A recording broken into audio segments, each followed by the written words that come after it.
Hello everyone.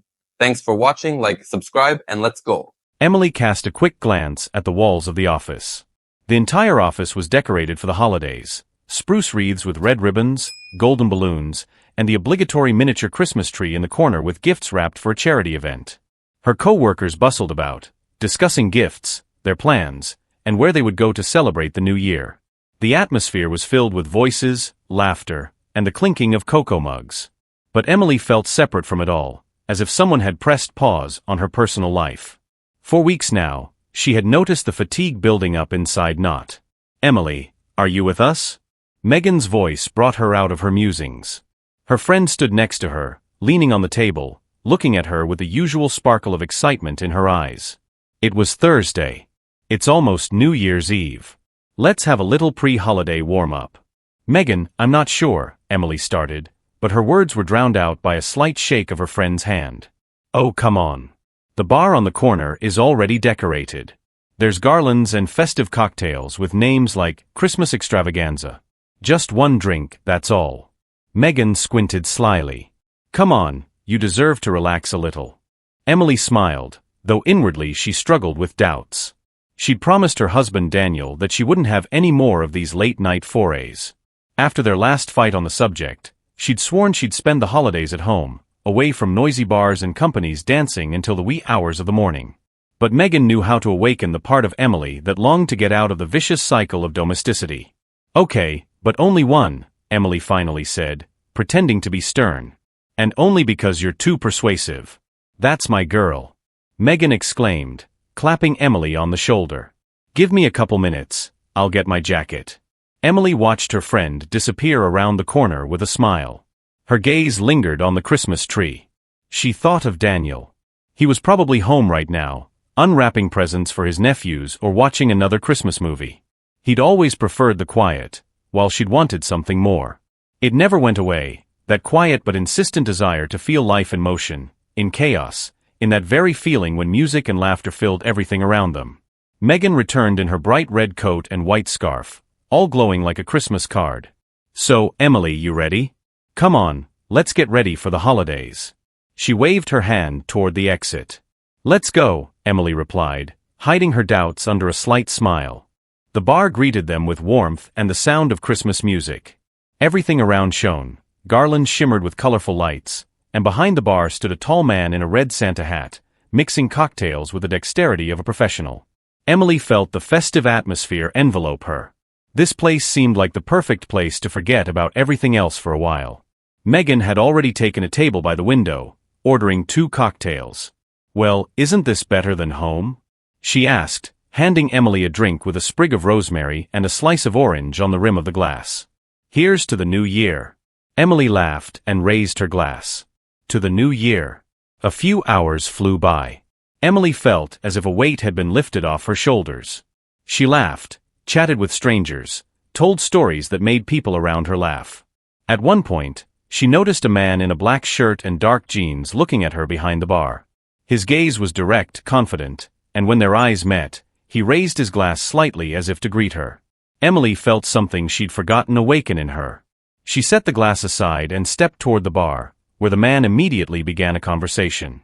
You seem to be the brightest star of the evening, he said with a slight smile. Well, I don't know, she replied, laughing lightly. There are so many garlands here, it's hard for me to compete with them. Emily only shrugged, feeling the cocktail and the evening making her stronger, more confident. She was the center of attention, like a star on top of a Christmas tree. The bar was filled with Christmas magic. The garlands glowed, the music played louder than usual, and the customers seemed oblivious to the time, immersed in the anticipation of the coming year. Emily picked up a menu, but her gaze quickly slid across the room to the table where Megan sat. There was loud laughter somewhere nearby, followed by the clinking of glasses, and Emily realized how long it had been since she'd been in such a lively environment. This place was filled not only with people, but with an energy that she had been sorely lacking. I'll be back in a minute, she told Megan, and headed back toward the bar. Emily stepped closer to the same man in a black shirt sitting at the bar and suddenly met his gaze on her again. His dark eyes lingered on her a little longer than necessary, and he tilted his head, smiling. Happy New Year, he said, raising his glass. Emily couldn't help but smile back. Not yet, But you're already celebrating? Why not start early? The man held out his hand to her. Ryan. Emily, she replied, shaking his hand. His handshake was warm, confident. It wasn't every day someone with that kind of charm showed up at this bar. His voice was low and slightly mocking. Emily felt a slight heat on her cheeks. She was used to flirting, but this had a special touch to it. Ryan knew how to get attention without being too pushy. They exchanged a few more lines, and she didn't notice the waiter serving her a cocktail. Ryan paid for it without even asking permission. Thank you, but I could do it myself, she said, though she didn't mind. Consider it a gesture in honor of the holiday, he replied. They talked as if all the noise around them had disappeared. Ryan was witty, and every phrase he said made Emily smile. He unobtrusively leaned closer, and soon there was almost no space between them. His hand casually touched hers as he slid the glass closer, and she didn't move away. Megan grinned at seeing the two of them together. Emily, all the men here have clearly lost their chance while you're busy. Emily only laughed in response, but the feeling of actually being looked at pleasantly boosted her mood. She made her way back to the table with Ryan, who was keeping up. His jokes were getting a little bolder, his gaze more intense. So, how often do you afford evenings like this? He asked when Megan was distracted by her phone again. Not as often as you might think, she replied, a little playfulness in her voice. Then I'm happy to be part of the exception. Under the table, his hand lightly touched her knee and slid timidly under her skirt. Emily glanced up at him, but didn't pull away, instead smiling with a hint of continued flirtation. Their dialogue continued, and their touches became a little more daring. The atmosphere between them was filled with hidden intent. As the clock struck midnight and the bar erupted in shouts and cheers, Emily felt Ryan lean closer, his breath touching her neck. "Happy New Year, Emily," he whispered, and she responded with a slight smile. But time was passing and the evening was coming to an end. Emily knew she had to get home to her husband Daniel. She put on her coat and said goodbye to Ryan, not letting his gaze linger too long. "See you later?" he asked, his voice slightly teasing. "We'll see," she replied, lifting the corners of her lips slightly. It was well past midnight when she got home. The house was quiet, only the lights of the garlands on the windows flickered, creating a warm glow. She threw her bag on the couch and headed for the kitchen, but then her gaze fell on the table. 3 items lay there, a neatly folded stack of papers, a small black velvet case with a ring, and a white envelope with her name on it. Emily stopped. Her breath caught for a moment, and the warmth of the party receded, giving way to a cold realization. Emily leaned against the countertop. Her gaze wandered over the papers in front of her. The ring in the black case reflected the soft light of the garlands lining the window, and the white envelope with her name on it beckoned, as if promising something important but unwanted. She took her time opening the letter. Instead, she turned on the coffee machine, the sound of which broke the silence of the house. The Christmas spirit seemed somehow alien. On the table, instead of a warm dinner and presents, there were cold papers and silent reproach. Emily wrapped her hands around the mug, feeling the warmth slowly return to her frozen fingers. This is a joke, she thought. He's just playing. She sat down at the table, slowly tore open the envelope, and pulled out the letter. The smooth lines of Daniel's handwriting stared back at her like the gaze of a man who wasn't going to give in anymore. "Emily, I've been trying to figure out where we took a wrong turn for a long time. Tried to justify your behavior, to ignore the obvious. But I can't go on like this. You said you'd change. You promised me you'd stop the late-night camping and start respecting our marriage. But your words have remained words. Tonight, while you were enjoying the festivities at the bar, I waited for you at home, believing that Christmas would be a new starting point for us. But instead, I got further confirmation that noise, flirting, and one-night stands are more important to you. I can't go on like this. I have boundaries, too. I kept the ring because I believed it symbolized our promises to each other. Now it's just a reminder of how we broke them. If you care even a little bit about our marriage, if you still want to save what's left, come see me. I expect you tomorrow at 6 p.m. at the Courtyard Suites, room 217. This is your chance to talk to me honestly, without accusations, without falsity. If you don't show up, I'll know your choice is final. Still your husband, Daniel." Emily finished reading the letter, dropped it on the table, and leaned back. Her heart was beating more often than she wanted to admit. The image of Daniel flashed through her mind, quiet, judicious, with his penchant for long monologues about how things should be. She took the ring from the case, twisting it between her fingers. Her lips curved in a sarcastic smile. What's he going to do? She thought. Sit in a hotel and wait for me to show up with apologies and promises to be the perfect wife? The alcohol still echoed warmly in her blood. That cocktail, the laughter, Ryan's attention, it all gave her confidence. Daniel's just being dramatic. He wants attention, that's all. Emily tossed the ring back into the case and pushed the letter farther away. Her gaze fell to her phone. A few messages from Megan. Are you okay? Hope you made it home without adventure. Emily smiled.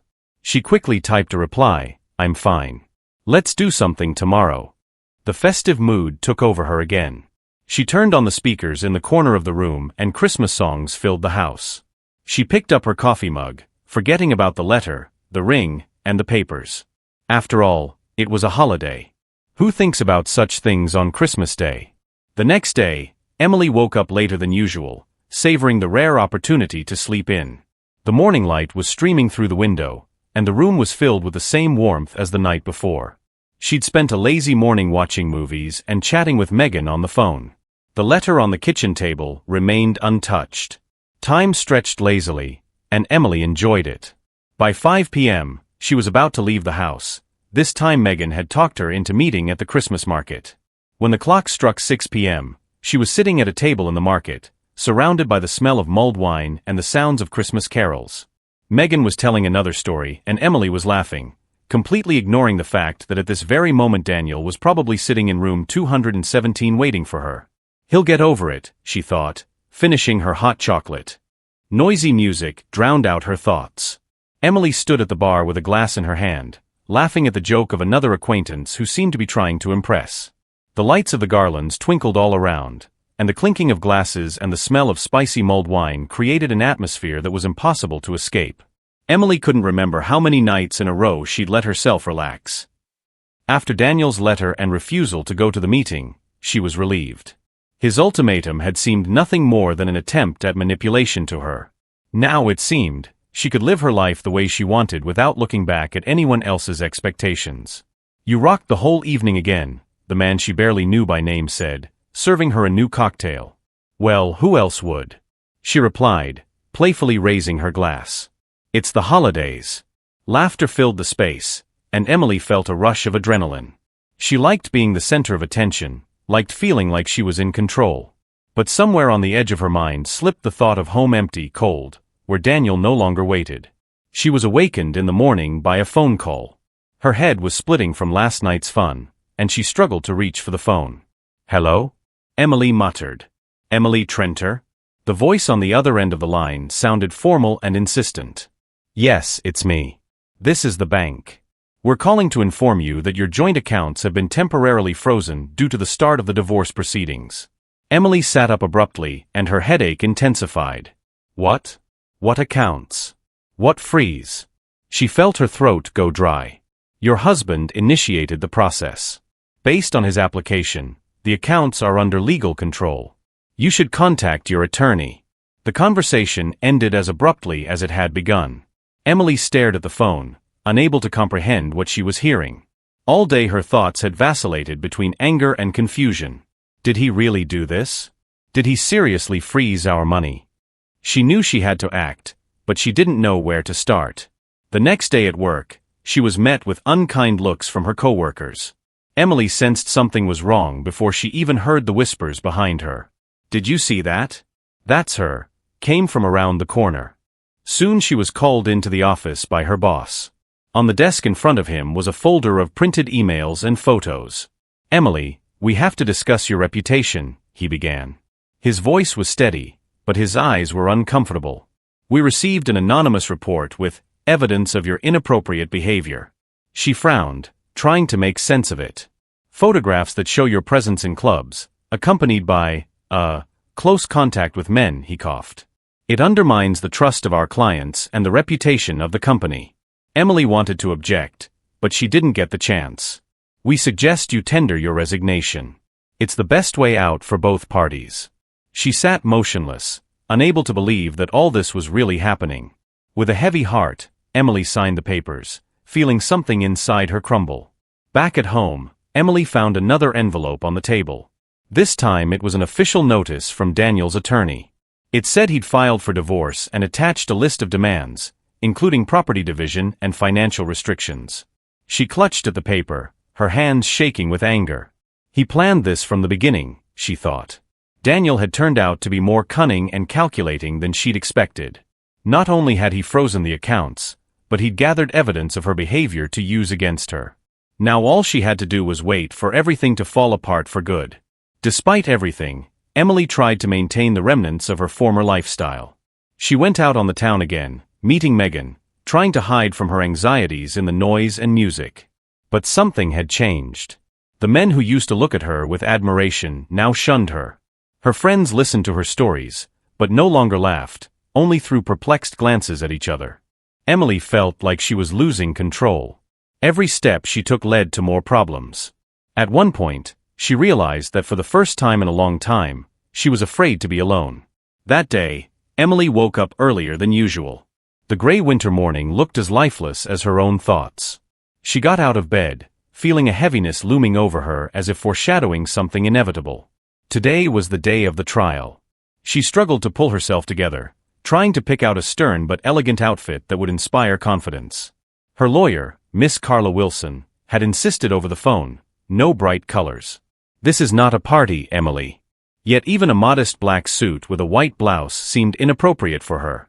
She looked at her reflection in the mirror and didn't see the confident woman who once could turn an entire evening around with just a smile. As she approached the courthouse, she was met by Carla. Her appearance was impeccable and her gaze stern. "Are we ready?" Carla asked, looking Emily over from top to bottom. "Do I have a choice?" Emily tried to joke, but her voice shook. Carla nodded, gesturing an invitation to enter. The inside of the building was cold and sterile. Emily felt her nervousness increase with each step. The court session began at exactly 10 a.m. On the opposite side of the room, Daniel sat calmly, his face remaining impenetrable. Papers were spread out in front of him, and next to him was his attorney, John Harris, a man in his 40s with a cold, professional look. Harris exuded a confidence that made Emily feel small and vulnerable. The judge opened the case by reading the formal details and gave Harris the floor.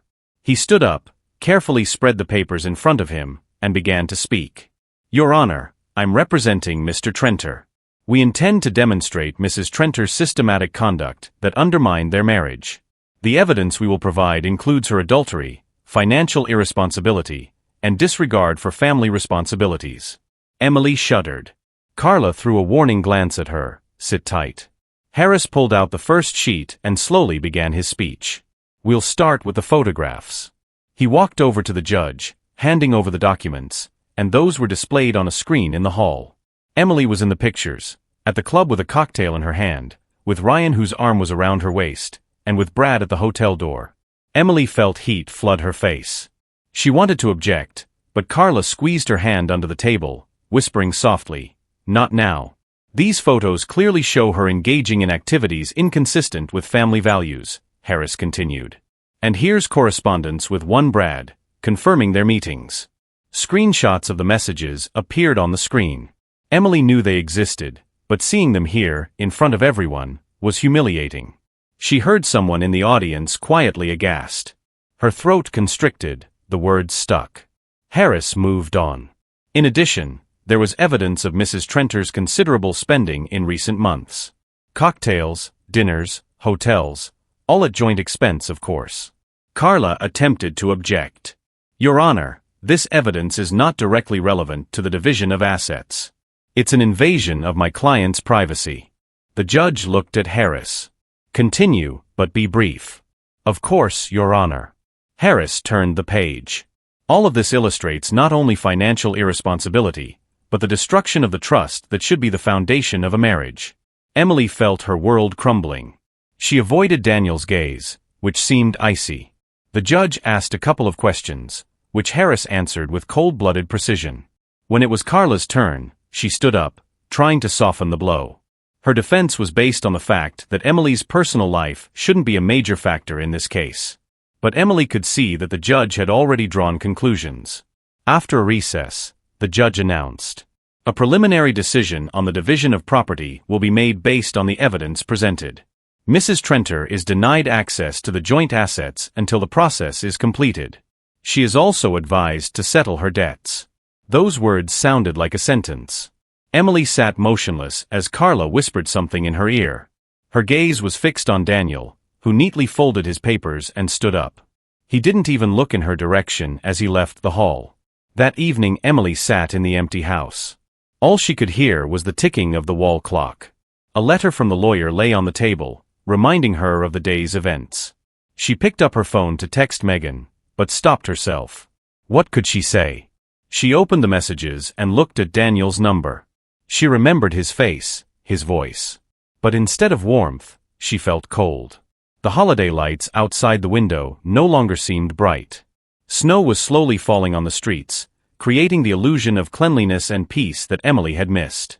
She sat at the window of her new apartment, small, almost impersonal except for the LED lights she put up in an attempt to recapture some of the holiday spirit. In her hands was a glass of cheap wine, and on the table in front of her was a laptop open to a blank page. New Year's Eve was approaching, but Emily didn't feel like celebrating. It had been a month since Daniel had finally walked out of her life. The divorce had been finalized quickly, like the stab of a knife, painful, but without delay. She'd lost her home, most of her savings, and the sense of stability he'd always given her. Now she had to start from scratch, but every day seemed like a challenge. Her first attempt to get her life back on track started with a job.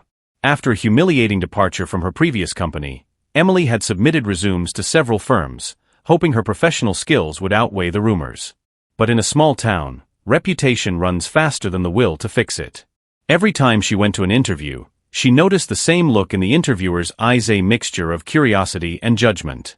On one such day, she was greeted by a middle-aged man in an expensive suit. He looked at her resume, ran his eyes over her face, and then said without a smile, "You understand, Ms. Trenter, that your reputation is not something we can ignore. Our company requires a certain level of responsibility." Emily clasped her hands in her lap, trying to remain calm. "I have a lot of experience," she began, but she was interrupted. "Perhaps. But we can't offer you the position this time."